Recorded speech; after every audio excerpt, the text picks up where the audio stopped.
Mask on this channel whenever I could.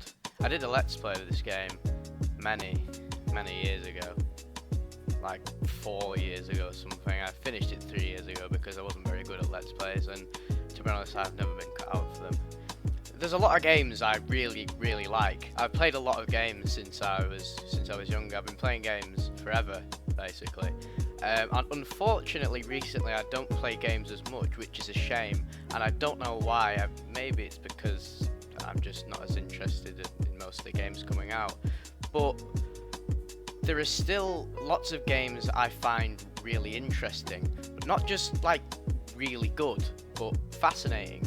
Ones that I think do really interesting stuff, and stuff that I keep coming back to. And Majora's Mask is one of those games, and I've always wanted to delve deeper into it, rather than doing like a review or a top 10. I'd like to really dig into it and pick it apart, and today that's what I'm going to do. I decided against scripting this one because when I have a look at a lot of my older content that was scripted, a lot of it sounds unnatural and forced, which is a shame because some of it's well written and some of it's not. But I wanted this to come from the heart because I have a real soft spot for this game, and anyone who's followed this channel for a very long time knows that, but unfortunately they don't know it in depth, which is what I want to do today. So yeah, let's get on with it, and I hope you enjoy because I imagine I'm going to really enjoy making this one.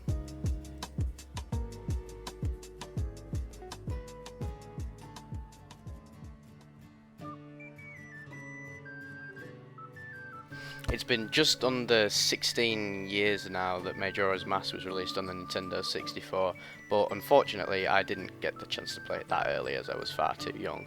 But I did play it when it came out on the Legend of Zelda Collector's Edition on the GameCube, which is roughly around 2003, 2004. So it's still a very early gaming memory for me. And by that point, I had already played Ocarina of Time on my cousin's Nintendo 64, not to completion, but obviously I'd played it and I always really liked it, but I didn't have a Nintendo 64. I had a GameCube instead. I don't believe I had played Wind Waker by then, so I started with Ocarina of Time, which is what I originally knew of Zelda, and obviously in the Legend of Zelda Collector's Edition there was Zelda 1, Zelda 2, Ocarina of Time, Majora's Mask, and a demo for the Wind Waker. And I played Ocarina of Time and I loved it. It was one of my favourite games at the time when I was younger. And I also tried Majora's Mask, but I found the game incredibly difficult. And I remember playing at Christmas 2004, maybe 5, and I couldn't do it. I didn't understand what to do. I kept getting to the third day and it repeated itself. I didn't understand. It was far too much of a complex game for someone that young, and that's why it's so interesting to me that they released a game like this for kids that is actually really tough, and not just tough but also really complicated in the way that its story is told and the themes that it presents. And that's why I've always come back to it after so many years, because every time I do I find something I didn't realise when I first played it. I haven't played this game in a very long time. I haven't played it in like 3 years, but for this video I did play it again and I have discovered new things, and that's really the beauty of this game, that it can surprise you but it can still be really engaging at its core. The story itself is actually very basic when you take it at first glance. The plot is very simple, but it's those underlying themes and the characters within it that makes it interesting. The basic summary of the story is it's set directly after Ocarina of Time, and Link is looking for Navi in the Lost Woods. And this game is actually set in Termina. It's like an alternate reality of Hyrule, where the Skull Kid, which we can assume is the same Skull Kid from Ocarina of Time, stole this ancient relic called Majora's Mask, and under the influence of the mask, the Skull Kid causes the moon in Termina to slowly fall towards the Earth, and in 3 days it will eventually be the end of the world. And Link gets into this when his horse is stolen, Epona, by the Skull Kid in the Lost Woods, and he falls down a hole and is unfortunately turned into a very depressing little Deku scrub. And from there you actually side with one of the Skull Kid's fairy companions, Tattle, the other being Tail, very funny. And you form a little bond with her, I assume it's a her, and she accompanies you along your adventure to eventually save the world.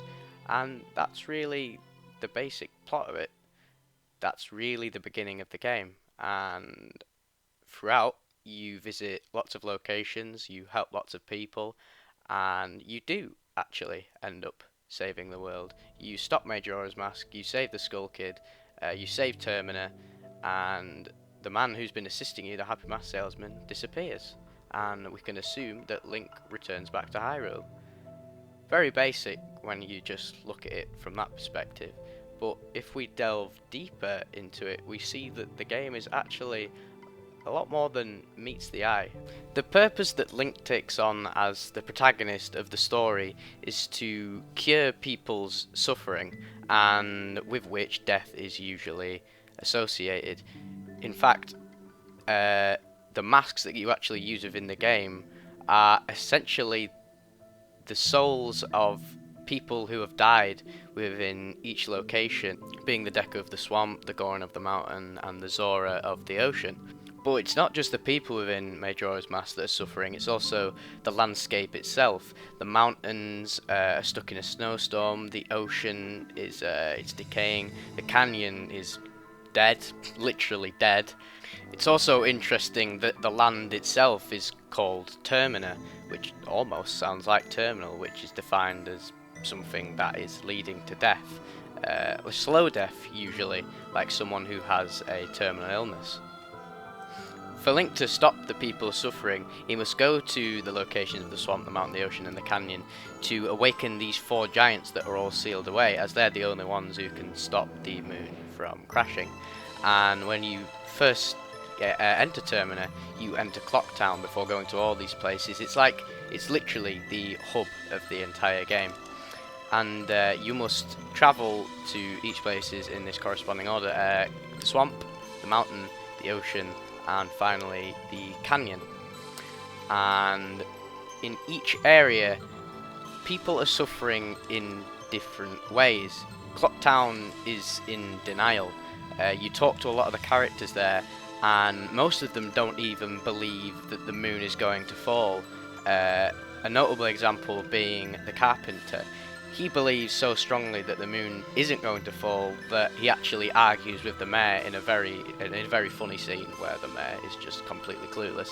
And the guards actually proceed with the carnival itself because none of them think that the moon's going to fall, and they don't want this to get in the way. They don't want the end of the world to get in the way of having a great time.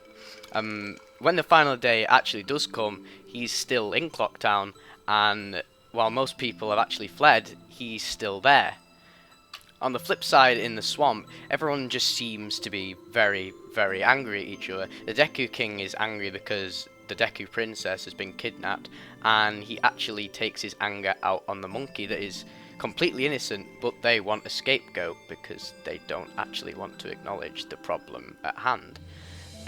The mountains, they bargain for their lives. They're all asking for forgiveness, and they think that if they change something about themselves, then some things will get better.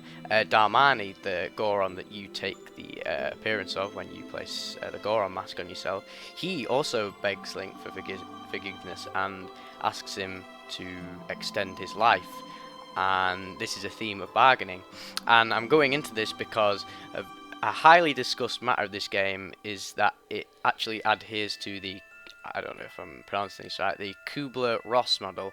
And This was invented by an American psychiatrist called Elizabeth Kubler-Ross, and which she wrote in a book in 1969 called On Death and Dying. And according to this model, there's five stages of grief that a person goes through when facing a tragic event, and the third is depression, which is represented by the ocean, where Lulu, the singer for the Zoras, stares at the ocean for literally the remainder of the 3 days they have till it's the end of the world, with just a completely blank expression on her face because her eggs were stolen by the pirates in the area. And finally, the canyon is acceptance. Ikana was a place where it was a land of war, and now it's just a land where the dead wander about and hate everything. And after the king of Ikana and his two knights are vanquished, they learn that it's actually time to move on, to accept their fate, and to accept that this is it, and that there's no need to be hateful because it's all over. The Composer brothers, the two Shiki spirits that roam in different sections of Ikana Canyon, they're also the same. They all share this common feature of wanting to accept and wanting to move on. And this is a common theme in most media, where the dead actually can't move on because they can't accept what's happened to them, because death is an extremely emotional time in someone's life, as in the death of someone else affects others, but in the context of this, the death of themselves still affects themselves, because how can you comprehend that your life is over and has no meaning? I don't know how I'd react, but I think I'd be pretty angry, which is what they wish to represent with the characters in Ikana Canyon.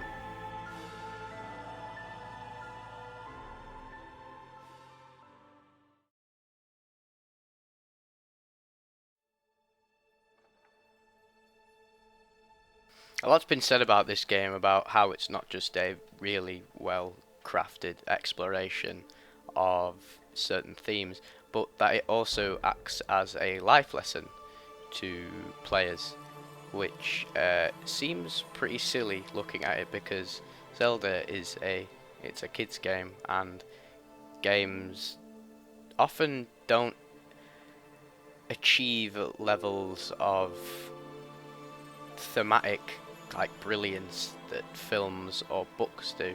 But I think Majora's Mask is a very, very profound game, and everything is crafted so well and so tightly, and I think this is more than enough evidence to show that the developers wanted to spread the message that suffering is part of life, and that suffering is part of the journey that we take through life, and without suffering it means we cannot develop.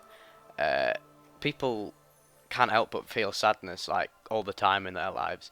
Apparently the majority of our life is taken up by sad moments. You remember the negative moments of your life more than the positive ones because they stick out more.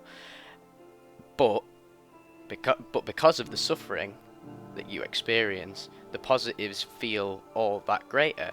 Link's journey through Termina symbolises that search and that meaning, and it's supposed to provide that understanding for the darker parts of human life, and that eventually will result in acceptance. And this acceptance completes you as a human being, because you can finally understand why you suffered in the first place. This is why when a lot of people lose loved ones, instead of using it as something to keep hurting themselves with, they actually flip it on its head and use it to better themselves. I know a lot of people who've lost loved ones, and instead of using it to hurt themselves and dig their hole deeper to make themselves more depressed, they actually use that as a catalyst to better their lives. People lose weight and take up job opportunities and better themselves as human beings because that loss was so great. They realise, shit, I've hit rock bottom and now the only real way I can go is up. What's the point of digging the hole even deeper? And that's a theme that runs throughout Majora's Mask and is so eloquently put to the player themselves, as well as Link in the context of the story. After having completed the Stone Tower Temple in the sequenced order of the game, the final obstacle is actually to face Skull Kid himself and to stop the moon from crashing, and actually allow time to move forward, because throughout the game you use the Ocarina of Time to reverse time, because usually in this game you won't be able to complete it all within one sitting in the context of the game.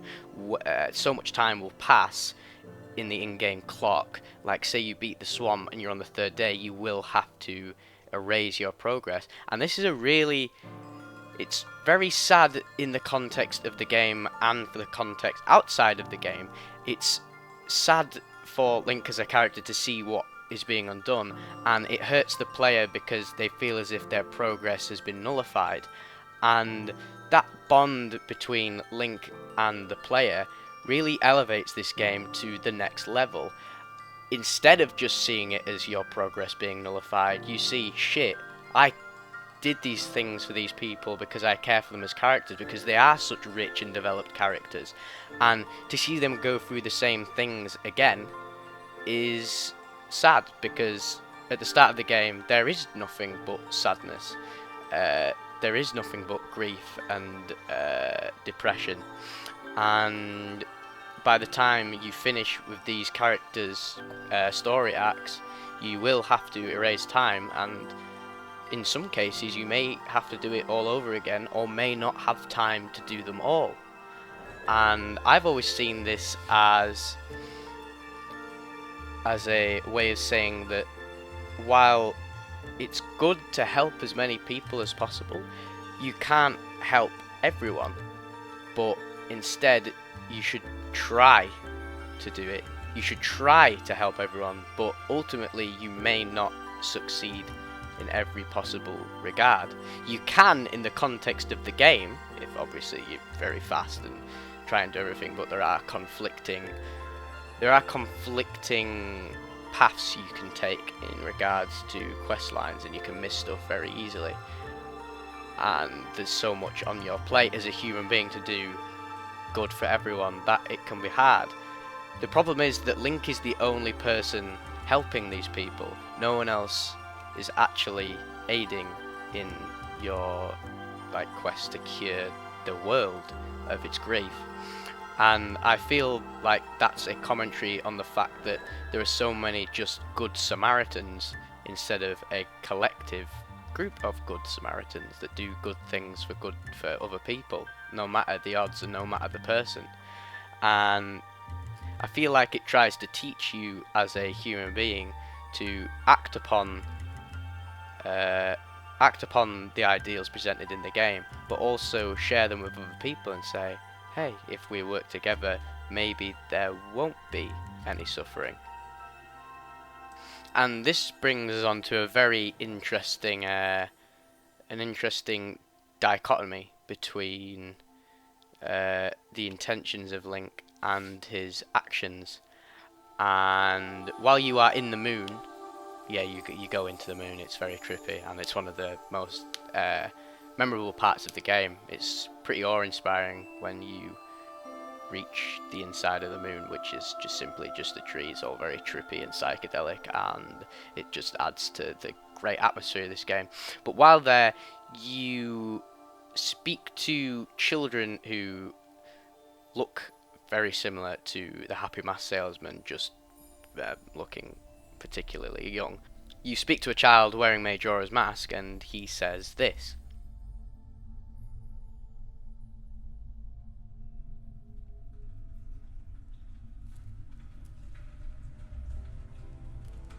And this is an interesting quote because it implies that not that Link is the bad guy, but more the fact that Link has gone about doing the right thing in the worst way.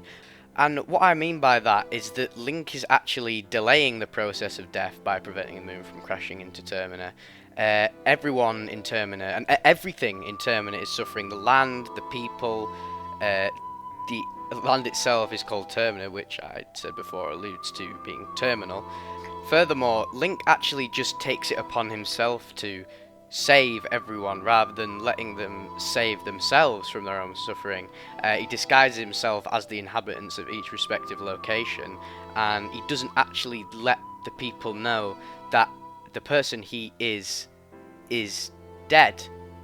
The only person who seems to catch on to the fact that something is amiss is the Deku butler, who recognises that Link looks extremely similar to his son that has died, and is the first little Deku tree that you see in the beginning of the game, and that idea is confirmed at the end of the game, where the Deku butler is actually grieving over that tree. But personally, I think this kind of logic is false, because after Link is done with an area in Termina, the place is better than it ever has been before, and he transforms himself into these people so he can finish their unfinished business, and there is no way they themselves could have done it without Link's help. And there's nothing wrong with helping people solve their problems, because some people just aren't capable of doing it themselves. It's why human beings and animals care for each other when they're weak or injured. The citizens of Termina not finding out that loved ones is dead is just something that they will learn in time. Case in point, the Deku butler learning that his son is dead when the end credits are playing. He doesn't actually know that he's dead when he sees Link, but he recognises the fact that his son is gone, and can only assume the worst. Furthermore, the Skull Kid learns that the four giants actually never left them, and the only way he discovered that is with the help from Link. He wouldn't have found it any other way. So sometimes, yeah, we should help ourselves to overcome great suffering, but we do sometimes need the help of others. Like, as human beings, we are a collective species. We have friends. We have great amounts of friends. We have good friends. We have acquaintances. We're all connected in some way. There are billions of us, and it feels like our duty to care for each other. But the characters in Majora's Mask do actually learn how to solve their problems, and they do confront the reality of their dead loved ones. Link instead represents this ongoing battle with suffering, and he works his way through Termina and betters Termina step by step by step. And if no action is taken, then these negative emotions just deepen and deepen and deepen. And consider the time controlled in Majora's Mask. There are alternate scenes for characters and quest lines if Link chooses to help them or not within a certain time period. Like Romani Ranch, for example, and Anduin Cafe, they're brilliant examples of Link interfering. People suffer, but sometimes action is needed if they want to rid themselves of it. So helping other people in the process doesn't actually hurt. In fact, the game supports helping other people, and in order to rid the world of suffering, Link may be the one mostly helping others, but he too receives help himself. His companion Tattle and the Happy Mask Salesman aid him on his quest. That wouldn't have been possible without them. After you play the Song of Time for the first time, Link enters the clock tower to confront the Happy Mask Salesman, and he rids Link of his curse of being the Deku Scrub by playing the Song of Healing, though it's debatable because the Happy Mask Salesman may have ulterior motives, because in the end all he really did want was Majora's Mask back in return, but he still feels that duty to fulfill that promise that he made to Link, that he would sort him out.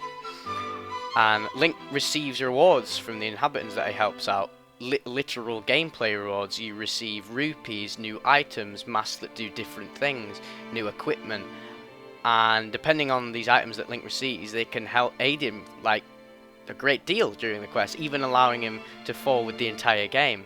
And the idea of Majora's Mask is that imagine a world where everyone cared for each other, even when we were suffering.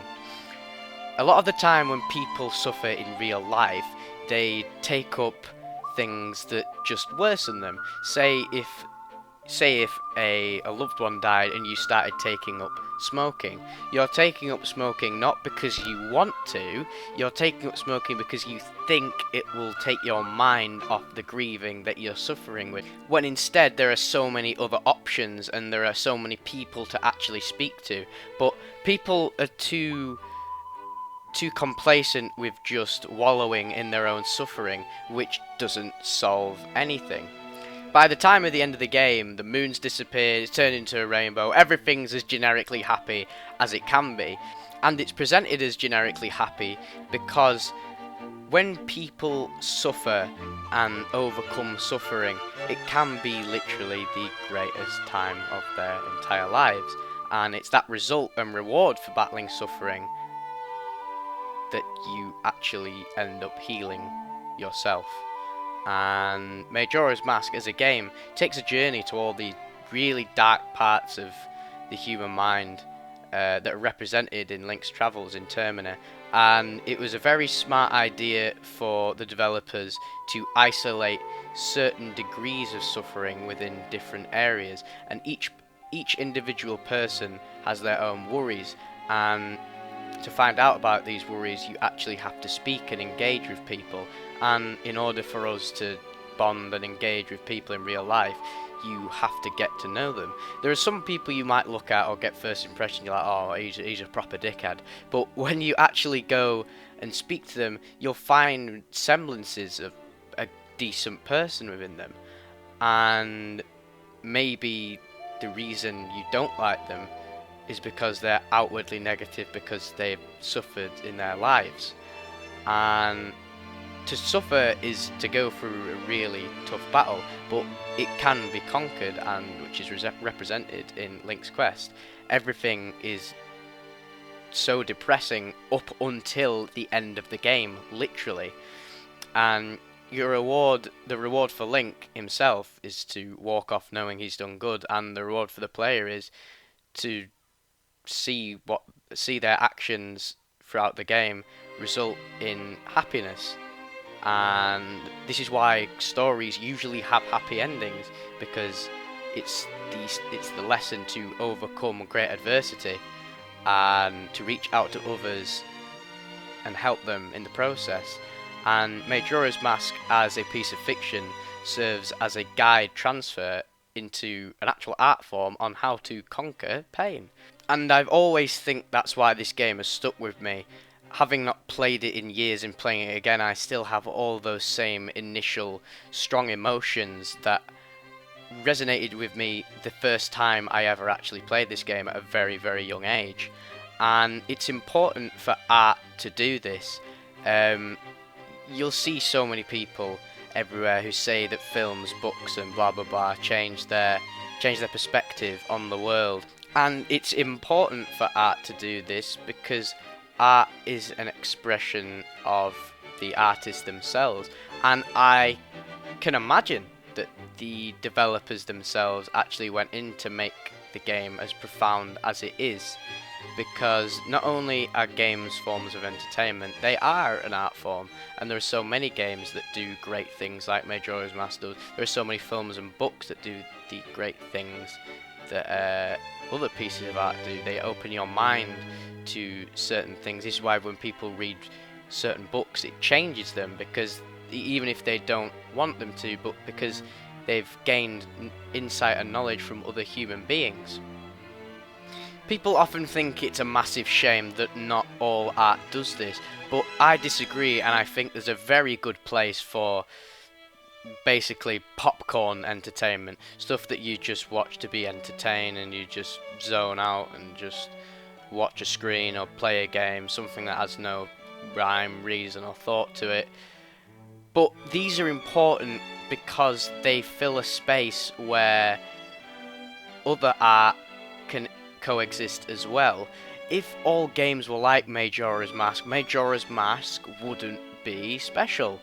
So when you criticize games for not being artsy-fartsy, just remember that if all games were artsy-fartsy and pretentious. I don't like using that word because it makes it look like I'm calling Majora's Mask pretentious. I'm not, because it's not a pretentious game. It's a very well thought out and extremely well led game. And if you had every game that was like Majora's Mask or Shadow of the Colossus or Silent Hill 2, games just wouldn't be the same. They wouldn't have that magic. These individual games wouldn't have that magic. They wouldn't stick out from the crowd. But the thing is, it's not just these underlying themes that I've discussed for fucking like 30 minutes that make this game what it is. It's also an incredibly well designed game, and there's so many moments in here that have stuck in my memory for years. And games are all, I feel like great games are made up from moment to moment. I love it when games have just certain instances that will stick in your mind forever, and the one for me has always been the final hour of the world, the final hour of Termina in the game. It's just unlike anything.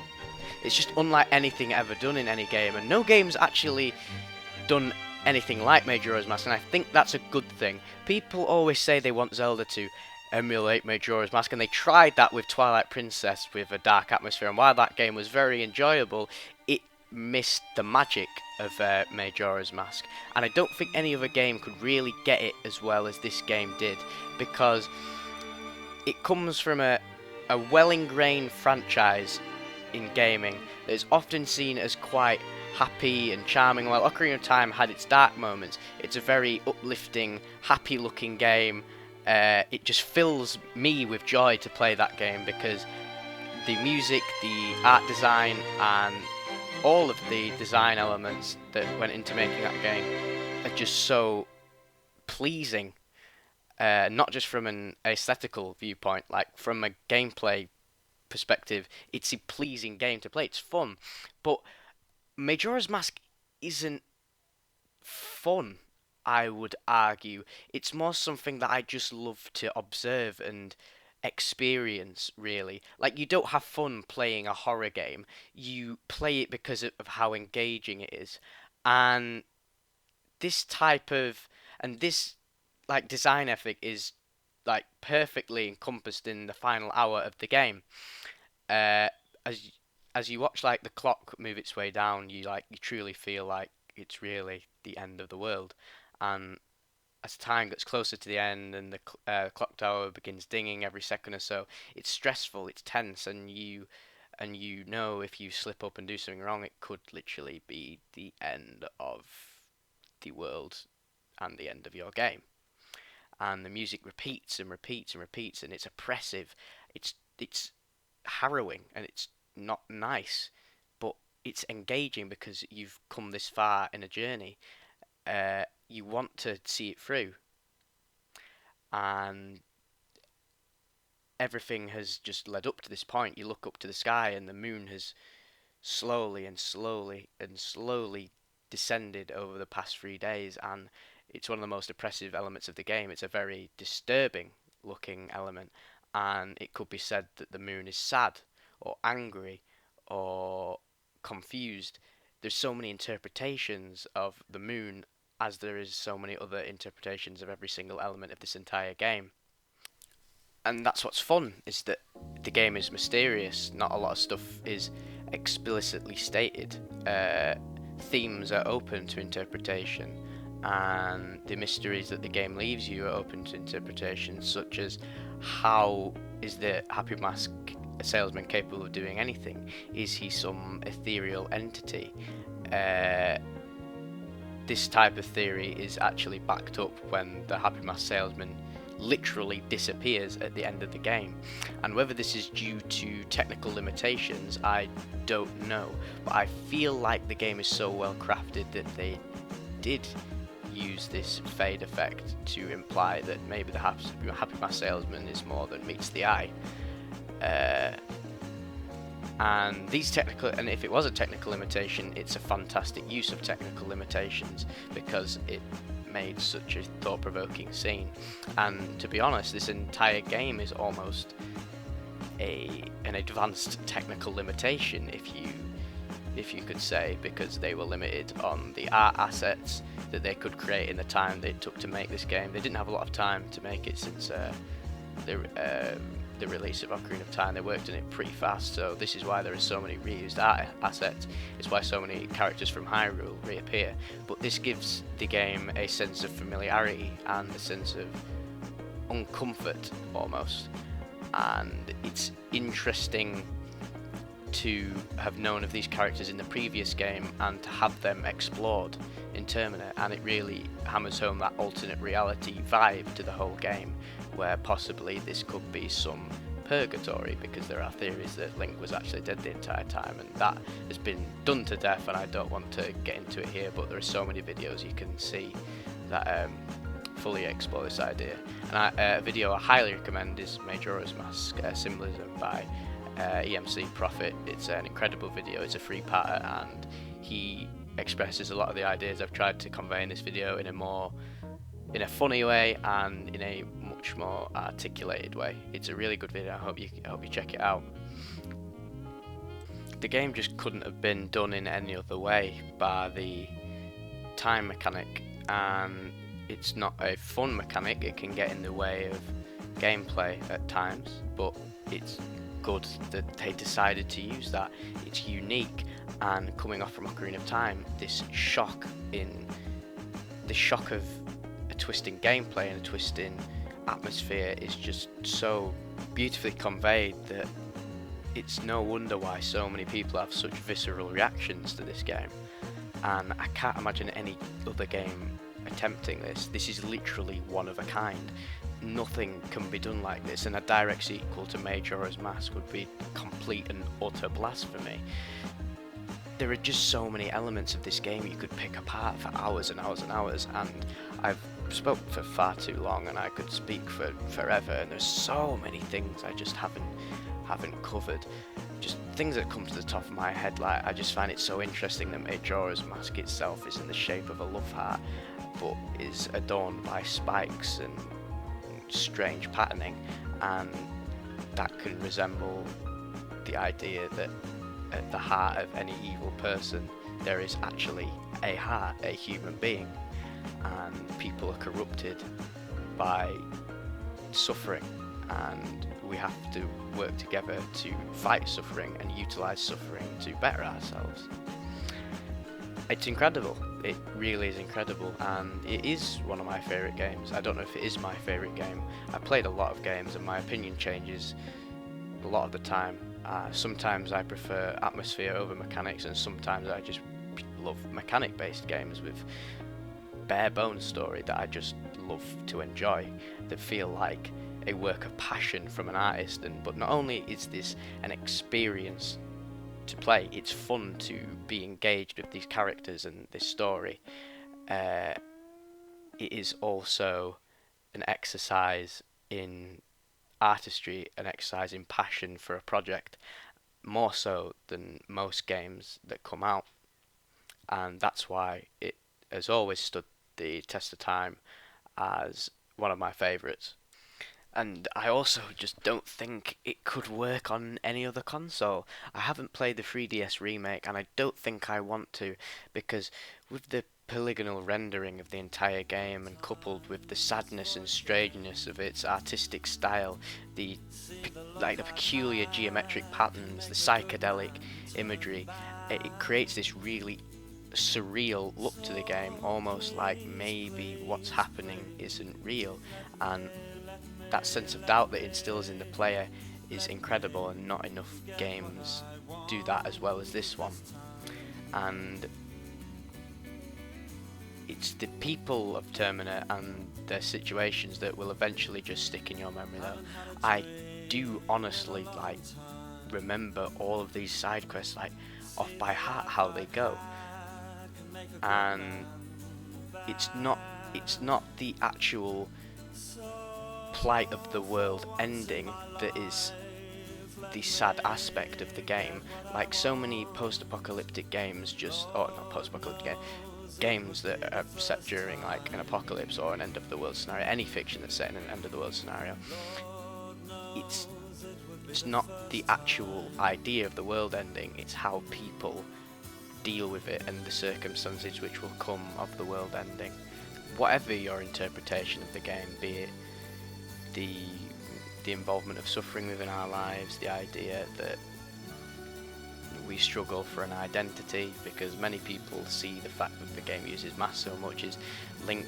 It's a story about Link trying to regain his identity, or perhaps even build a new one after the events of Ocarina of Time, and his transformation into the Deku Scrub makes that quest like actually literal. Like, he must regain his own body, and he must craft an identity in a new world.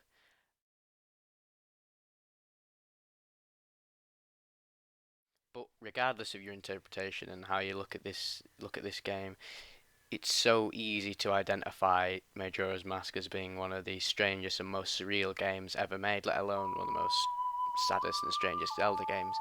And it strays so far away from the conventions of the series that it elevates it to such a fucking masterpiece. And it's done things that no game has ever done before and still hasn't done. It was released at a perfect time. It was released at a time when games didn't really do emotional storytelling. I mean, even when they did, it was far too cinematic. This one uses its gameplay to further its levels of atmosphere, and it eventually became one of the most evocative and most depressing stories that could have only ever been told through an interactive medium. And it did deeply affect me, and it still does deeply affect me, and rediscovering it years later when I'm becoming an adult, its brilliance has not been exaggerated by nostalgia. It is still one of the smartest games ever created, and it will really never get old to me. And I hope you all still love it as well, and I hope even if you've never played Majora's Mask, and I know I've spoiled the entire story for you, but the idea of this video is that it's those individual experiences within the game that make it so amazing. You can spoil the main quest lines for so many games, but it's those side stories and these side characters that make it so rich and detailed and interesting, because it would take far too much to spoil all of them. It's part of your own individual experience playing some games that truly heighten them to the next level. You won't get the experience of this game by just reading a plot summary on Wikipedia, unlike other games where just the story is very well told and you could just, it might be quite intriguing, you can just look up on it. This needs to be experienced, and it is one of the greatest gaming experiences I've ever had and ever will have. And I hope you've enjoyed watching. I've really enjoyed making this, and if you want more, please let me know. Thank you and goodbye.